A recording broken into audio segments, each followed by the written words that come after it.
Hello అండి, welcome to my channel. ఈరోజు కరకరలాడే క్రిస్పీ చెక్క గారెలు చేసాము. ఇప్పుడు కావాల్సిన పదార్థాలన్నీ ఏంటో చూపెట్టాము. దీనికోసం ముందుగా ఒక పావు కప్పు శనగపప్పు నానబెట్టుకొని పక్కన పెట్టుకోండి. ఇప్పుడు ఒక మిక్సీ జార్లో ధనియాలు, జీలకర్ర, అలాగే ఉప్పు, కారం అంతా పౌడర్ లెక్క చేసుకొని ఆ తర్వాత దాంట్లో కొన్ని వెల్లిపాయలు, పచ్చిమిర్చి, అల్లం కూడా వేసుకొని పేస్ట్ లెక్క చేయండి. ఇప్పుడు అర కేజీ మేము వచ్చేసి బియ్యం పిండి తీసుకున్నాం. దాంట్లో అదంతా వేసి బాగా కలుపుకొని ఆ తర్వాత నానబెట్టిన శనగపప్పు, కొద్దిగా వామ, కొద్దిగా జీలకర్ర, అలాగే కరివేపాకు అంతా నీళ్లు పోసుకొని బాగా మెత్తగా కలుపుకోవాలి. పిండి అనేది మీరు ఎంత ఎక్కువసేపు కలిపితే అంత క్రిస్పీగా వస్తూ ఉంటాయి. తర్వాత పూరీలు లెక్క ఒక్కొక్క ఉండ లెక్క చేసుకొని పక్కన పెట్టుకొని ఇప్పుడు పూరీ ప్రెస్ ఉంటుంది కదా, దాంతో రౌండ్గా చేసుకొని ఒక క్లాత్ మీద ఒక 15-20 నిమిషాలు ఆరనివ్వండి.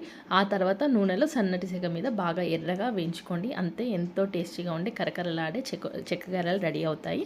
మీకు కనుక నచ్చితే లైక్, షేర్ అండ్ సబ్స్క్రైబ్ చేయండి. అలాగే సపోర్ట్ చేయండి.